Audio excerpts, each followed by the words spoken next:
Welcome back to Bible study, and today we're looking at the readings, and this is Jeremiah chapter 11, 18 through 20, Psalm 54, James 3 verse 13 through chapter 4 verse 3 and verse 7 and 8, and Mark chapter 9 verse 30 through 37, and we'll begin with our prayer.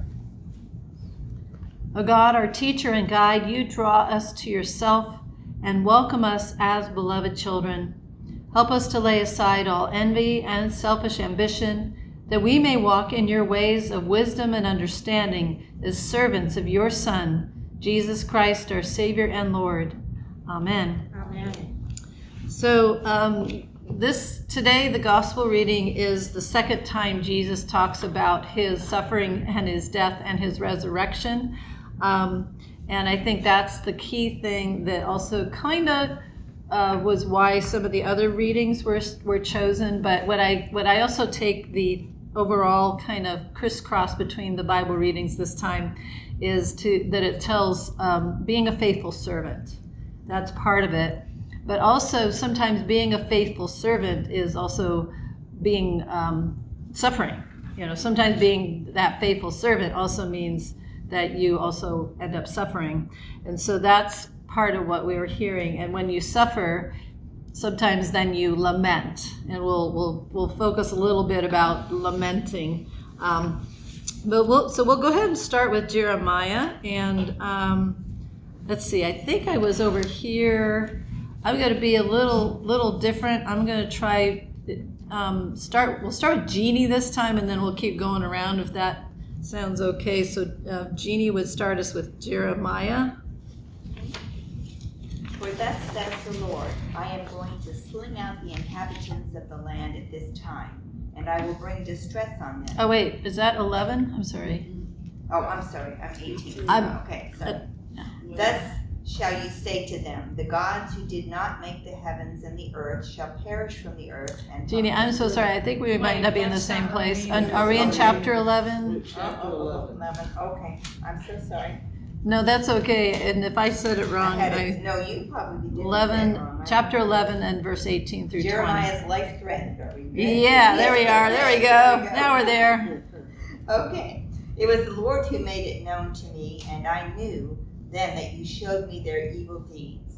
But I was like a gentle lamb led to the slaughter, and I did not know it was against me that they devised schemes, saying, let us destroy the tree with its fruit.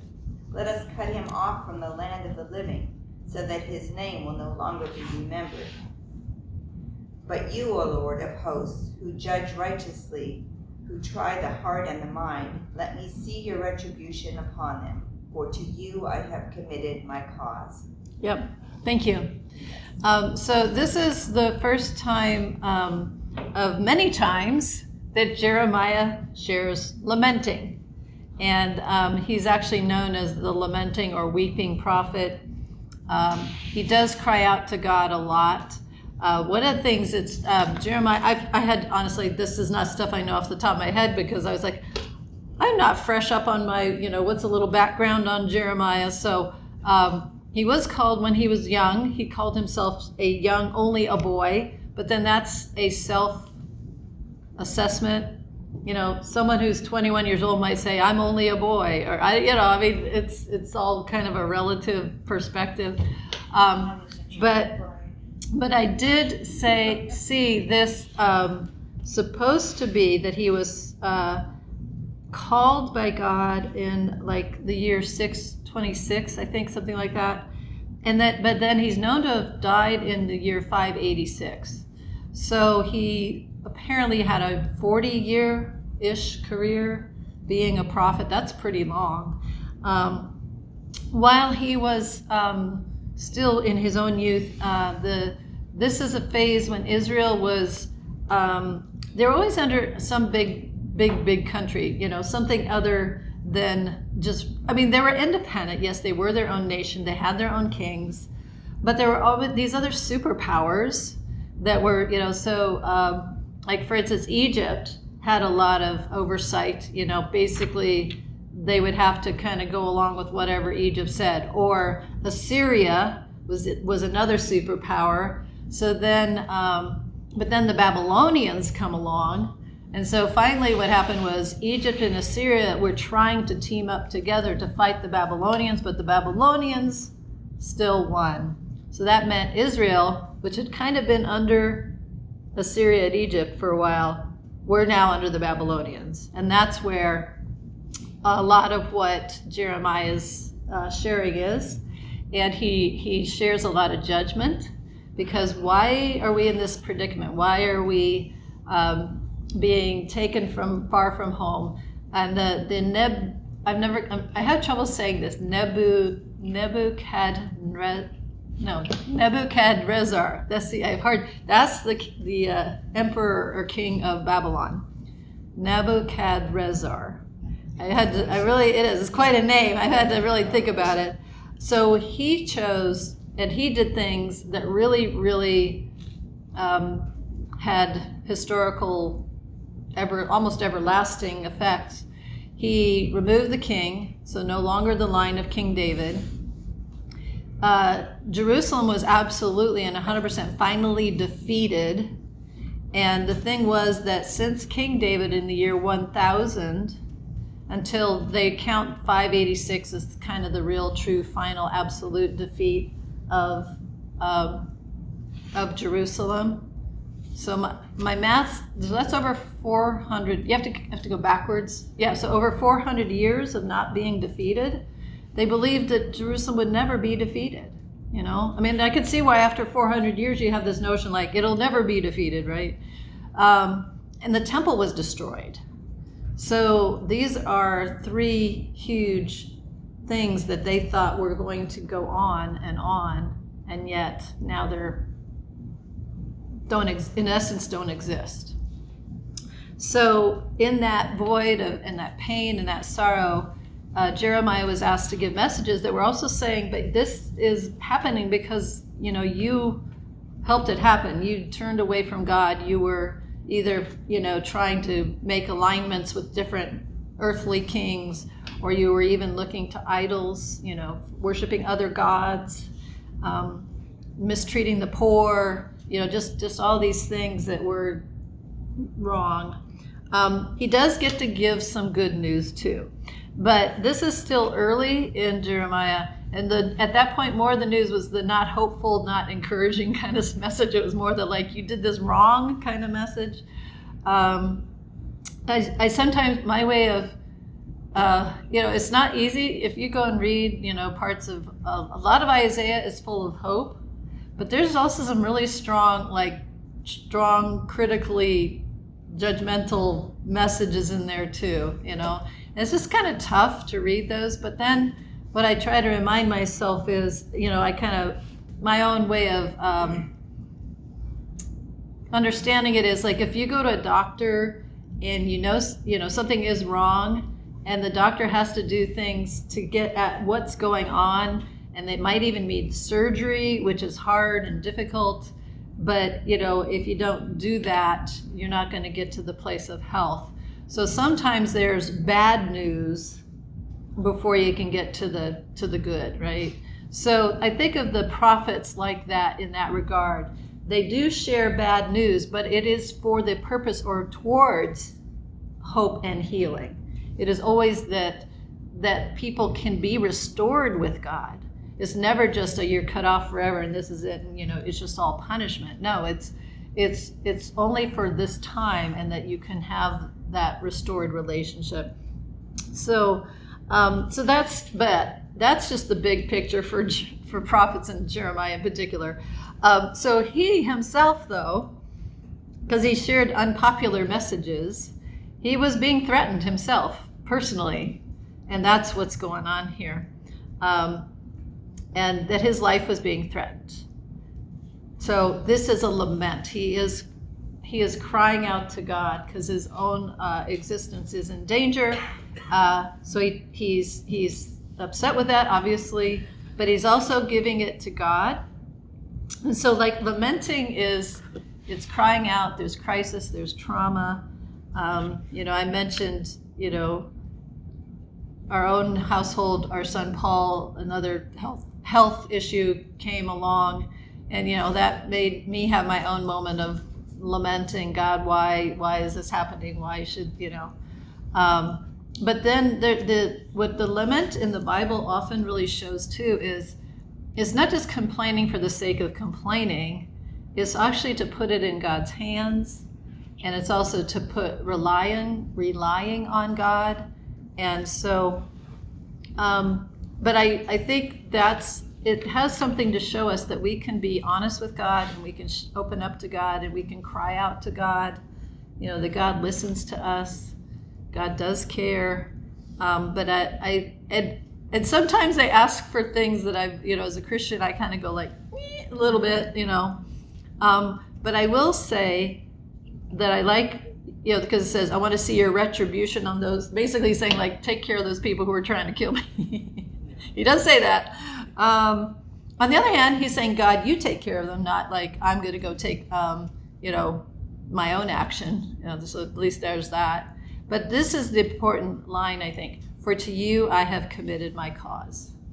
And I think that's also the bottom line is whatever the turmoil, the trauma, the crisis, it's ultimately putting your trust in God, giving it to God's hands. So the next part here, I think falls into the lament category as well. But it's got its own little nuance. So we'll do Psalm 54.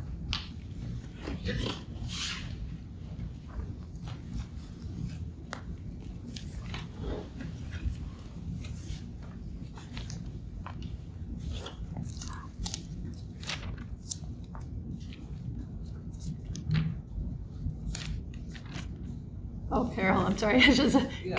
We'll go that way if you want to read. Yeah. Okay. Yeah. Save me, O God, by your name, and vindicate me by your might. Hear my prayer, O God. Give ear to the words of my mouth. For the insolent have risen against me. The ruthless seek my life. They do not set God before them. But surely God is my helper. The Lord is the upholder of my life. He will repay my enemies for their evil. In your faithfulness, put an end to them. With a free will offering, I will sacrifice to you. I will give thanks to your name, O Lord, for it is good. For he has delivered me from every trouble, and my eye has looked in triumph on my enemies. Yeah. So I don't know. My Bible has a heading called Prayer for Vindication. Yeah. Vindication. I want to be vindicated. So again, they're on the plus side of what I hear. This crying out to God is again. There's a lot of that crying out. Save me, vindicate me, hear me, give ear. That's a lot of crying out to God.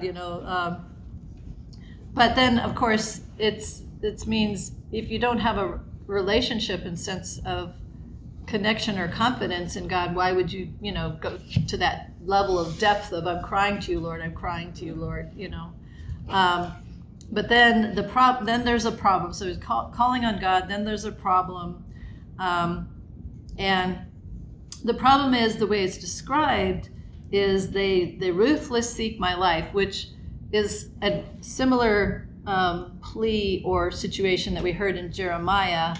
And then I think, again, the crossover to the gospel is Jesus talks about his own betrayal, suffering, and death, and then resurrection. But again, that being a servant who suffers is kind of a crisscrossing over between the readings.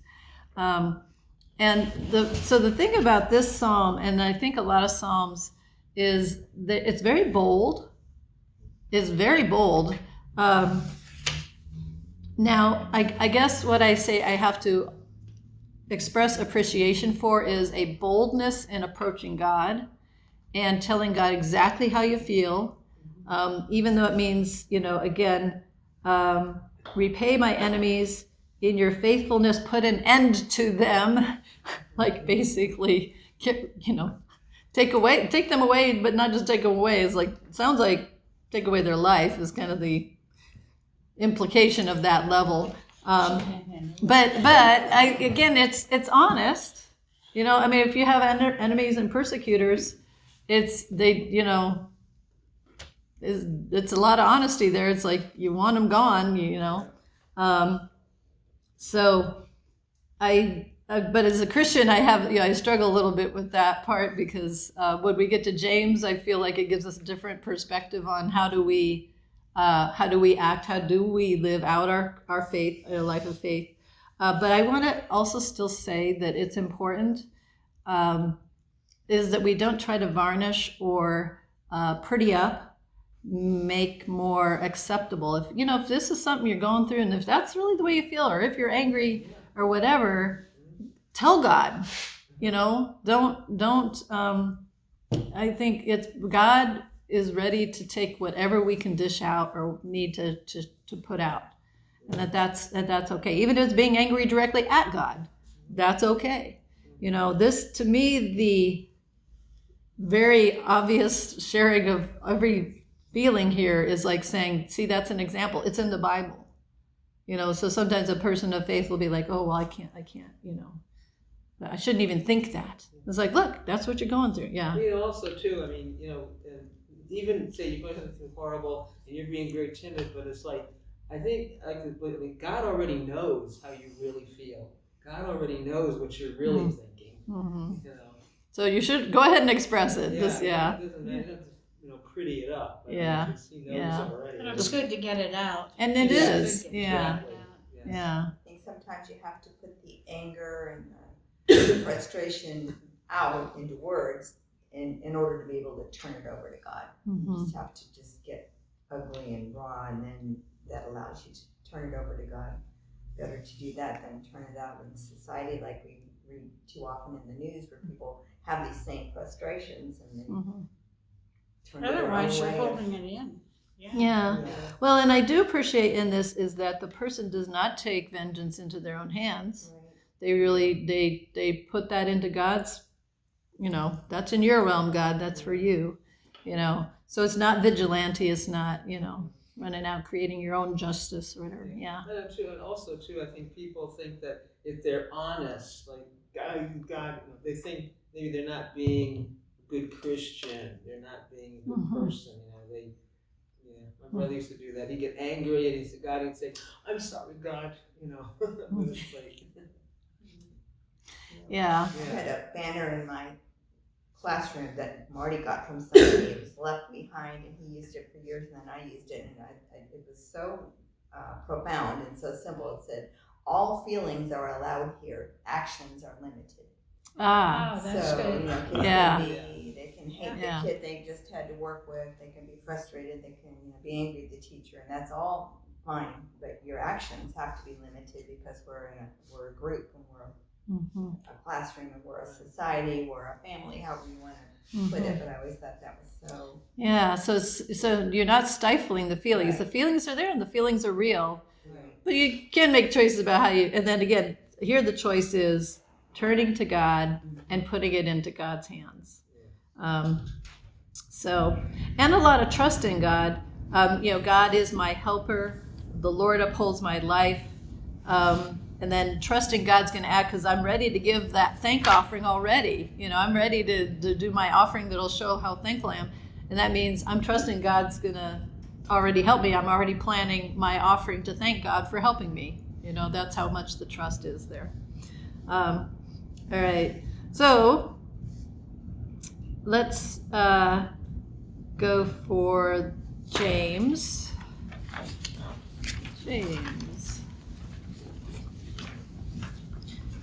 So this picks up from where we had the week before. This picks up where we left off, where it was doing the tongue.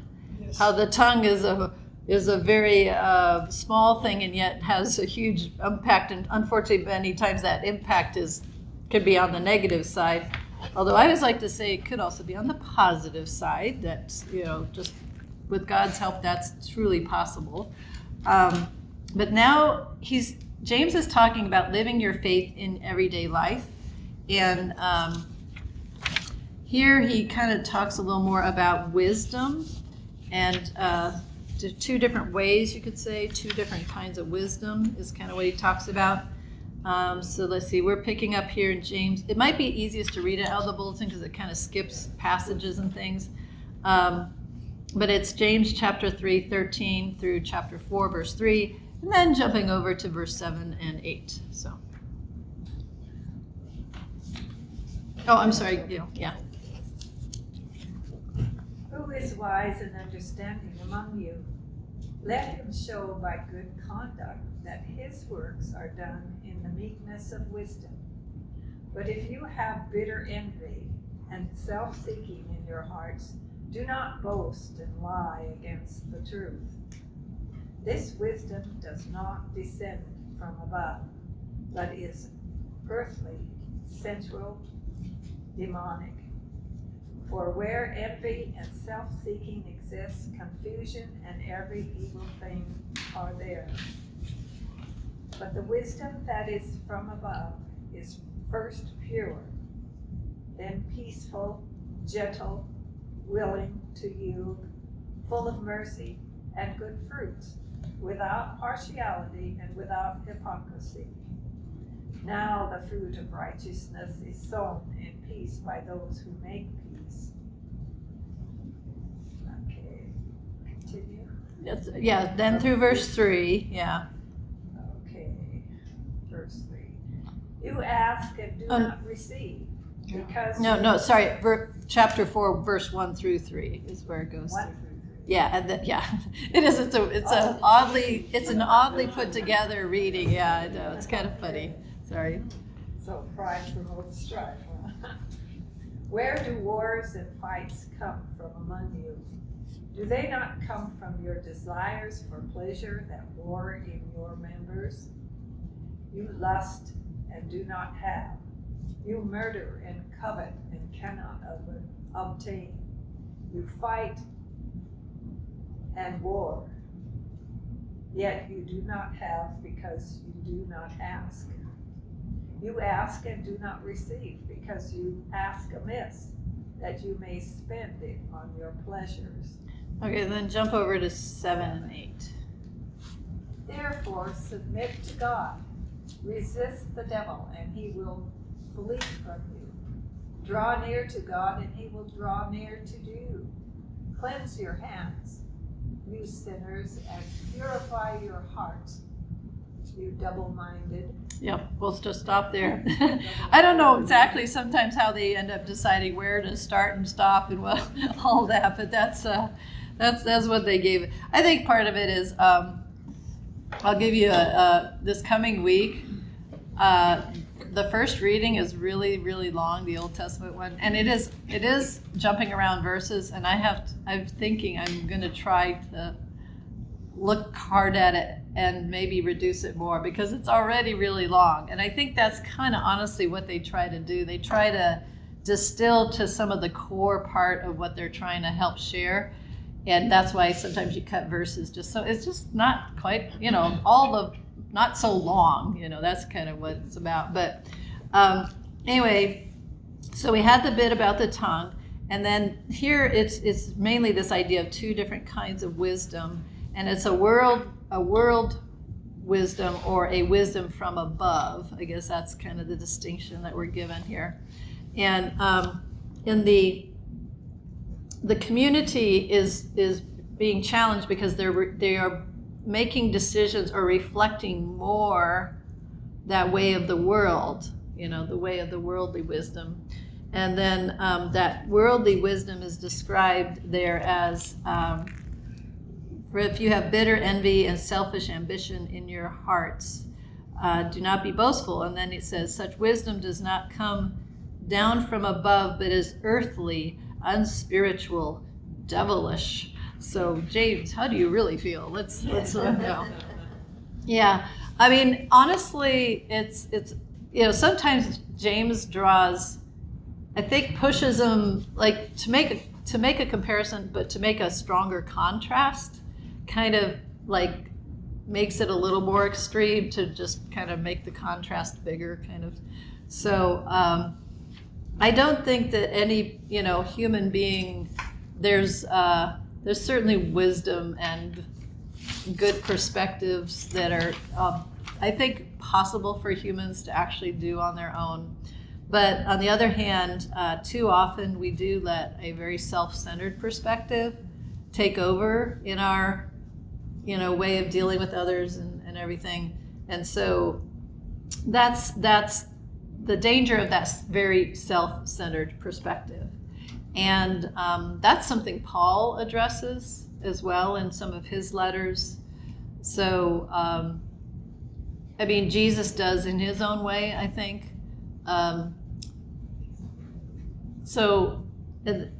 Maybe, I think it's in Matthew where Jesus talks about, you're going to criticize your neighbor for doing something wrong.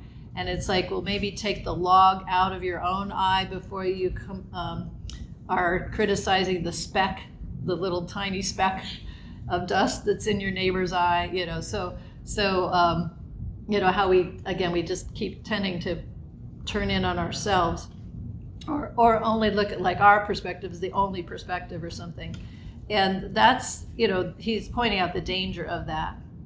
And then the description from above, and that I think is definitely faith. To me, it speaks of faith. It's not that there isn't, again, on a average human interaction, not saying that these are absolutely missing, but I do hear in this description, I just so hear this sounds like Jesus.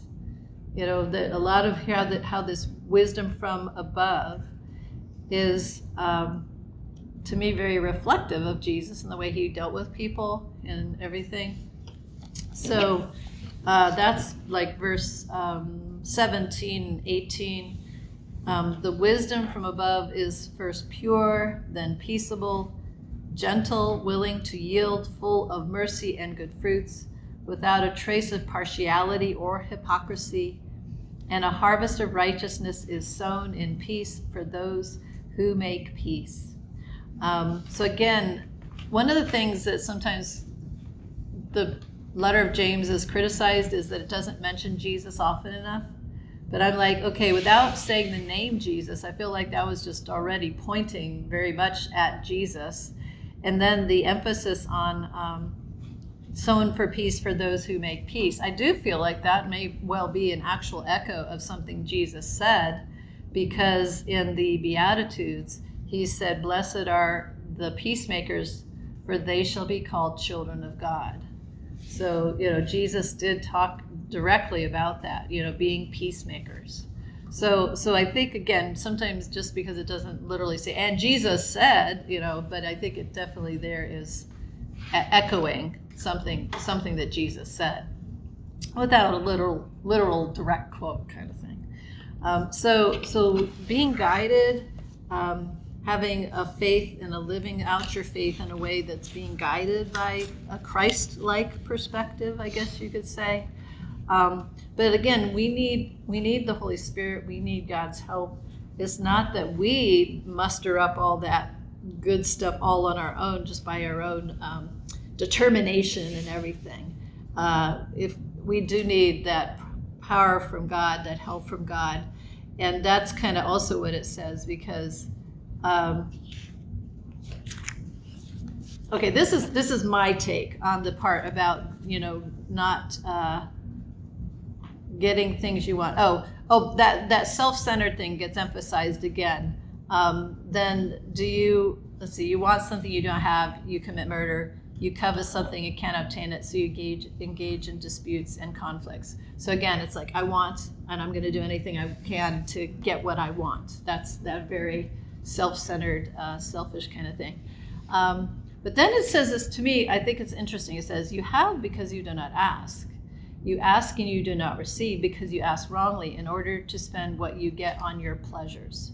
So again, it's the asking is, yes, we should ask God. We should pray to God. But if we're praying only for things that are just for me, and it's only for my benefit, we should not be shocked. Not to say that God would never give us, let's be honest. Your kid, you pray for a bicycle.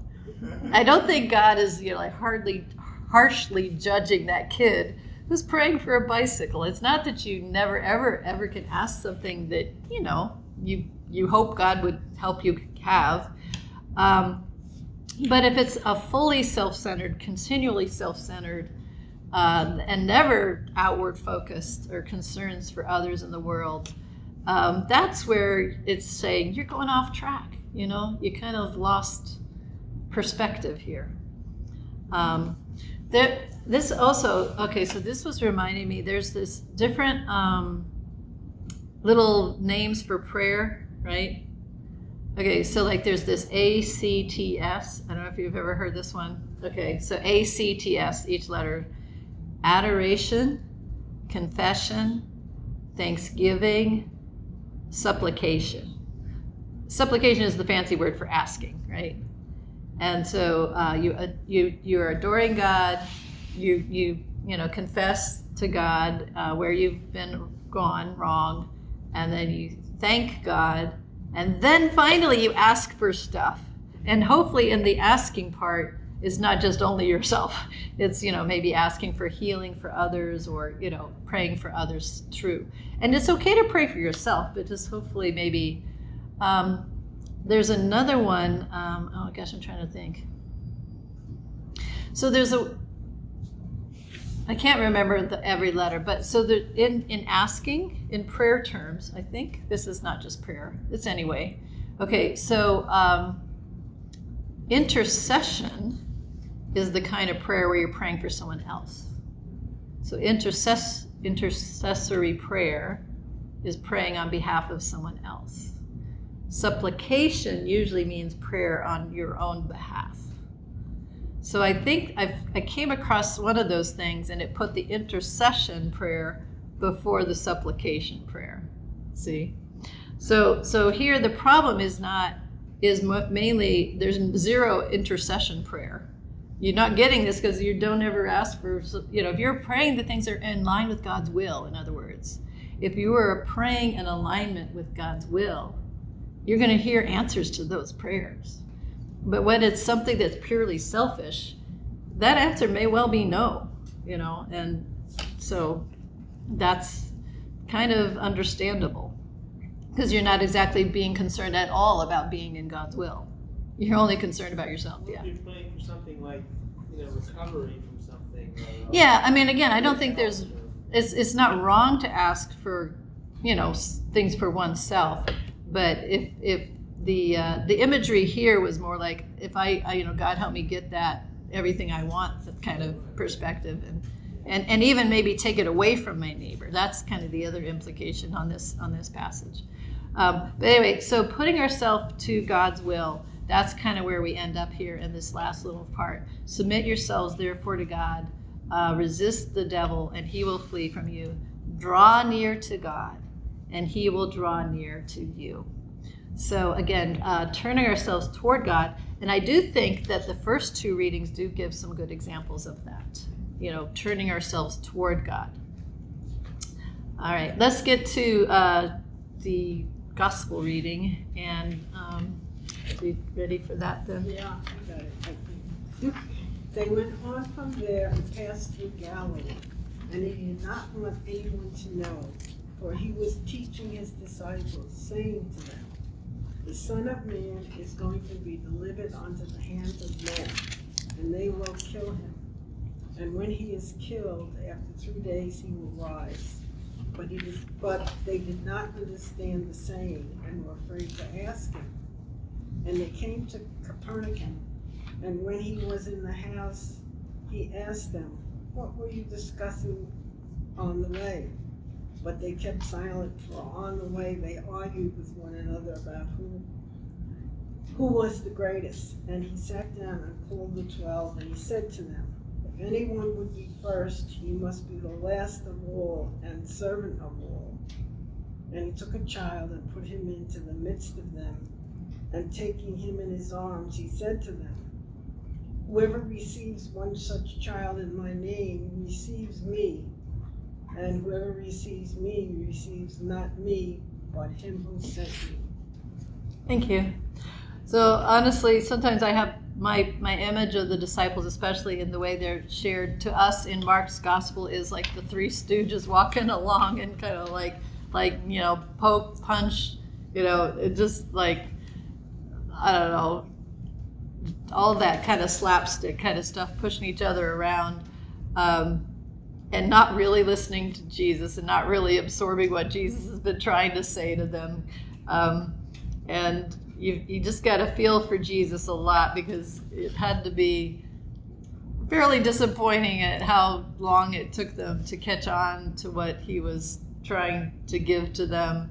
But on the other hand, even though they're not necessarily good examples of being faithful servants, because that's kind of the overarching, Jesus is the one who is the good example of the faithful servant.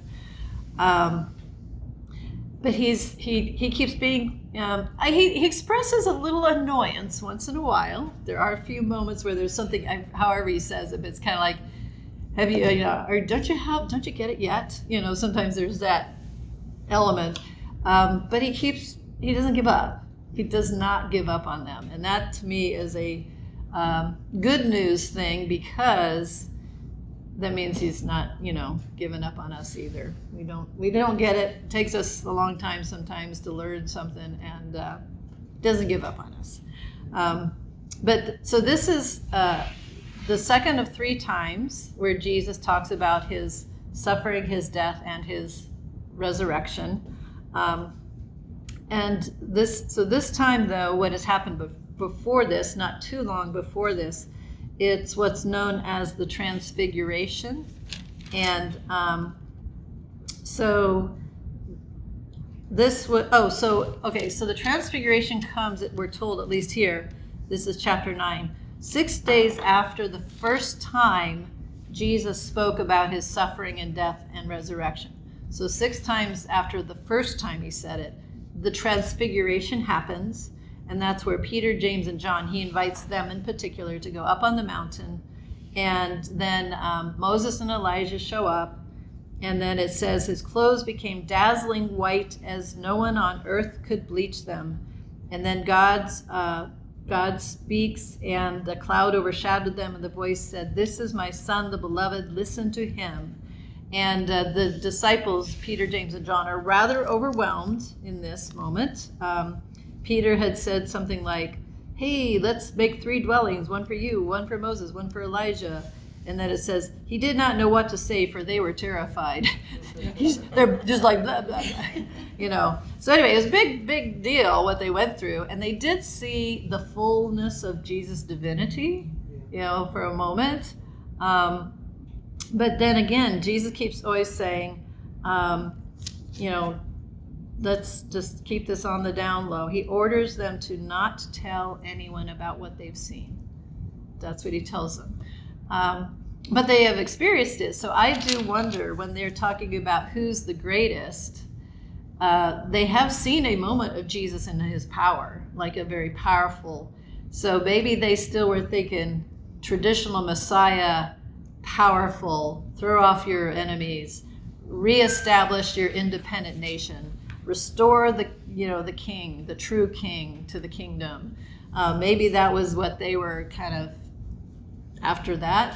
And then they're like, well, if he's going to be that kind of king, who gets to be, who's higher up, who's more important, Yeah, who sits highest in the cabinet? Who's the most influential of the leaders with Jesus or whatever. So I think that might have been a seed to their discussion along those lines. But I think, again, the choosers of the Bible readings, I think to me, it's like their interaction is an exact example of letting selfish ambition guide you. They are very, very focused on selfish ambition when they're talking about who's the greatest, who's, what's the pecking order, who outranks whom, and when Jesus comes into power. That's the kind of discussion they were having, and it was more like, I'm better than you, or that kind of stuff.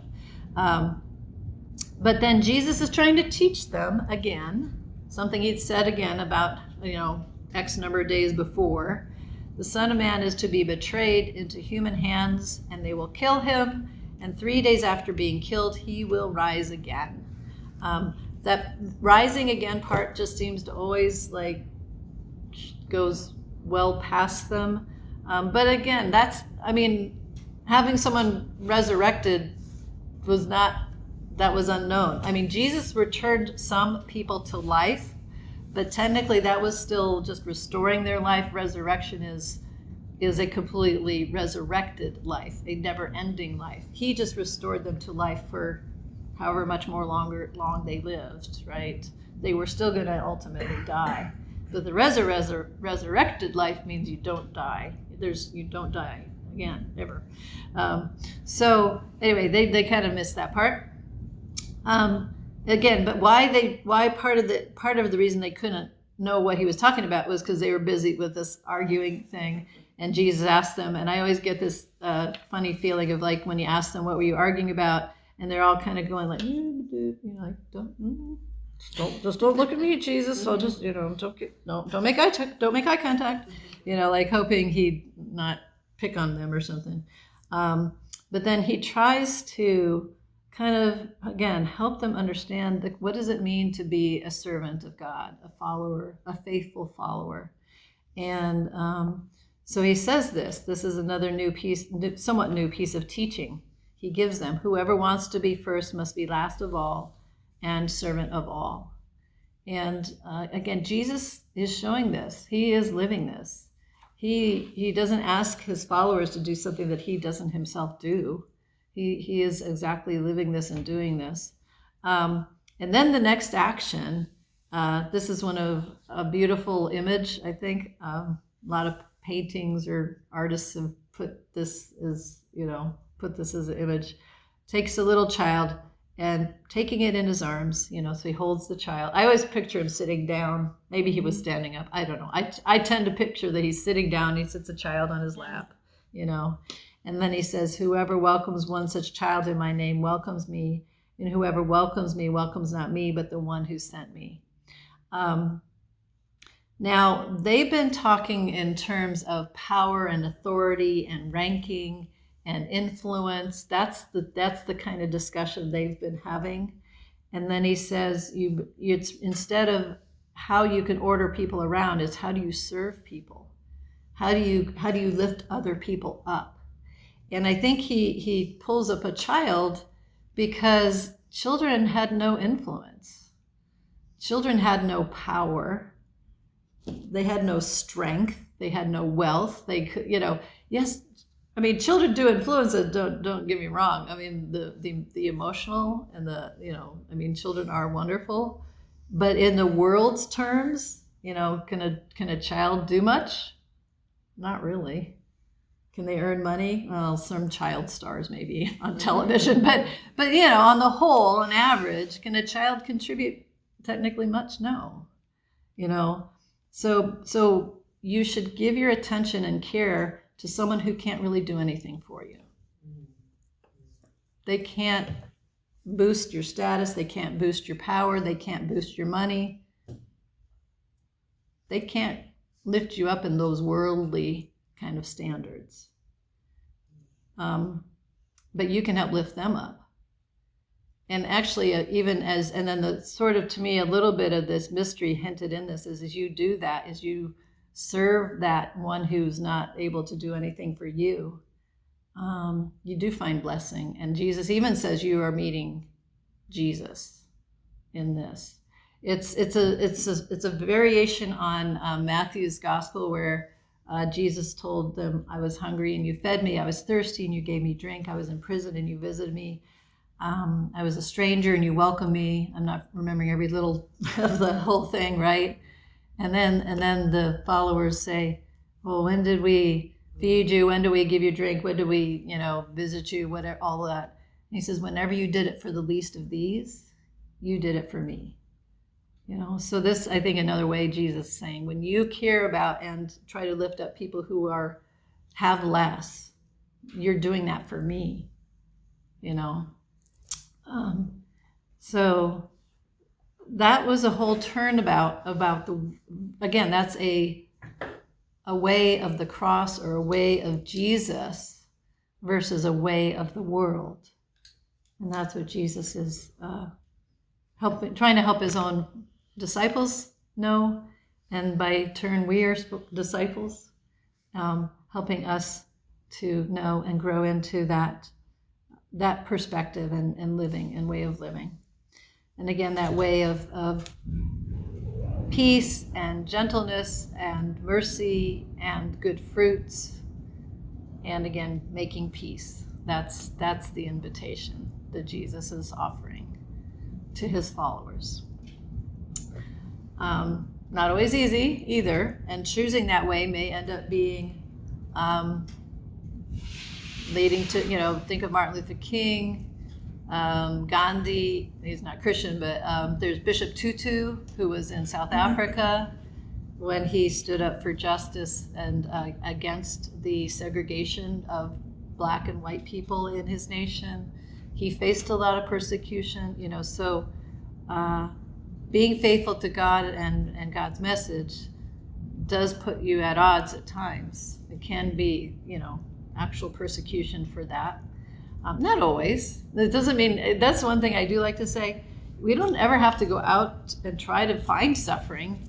It's around us enough.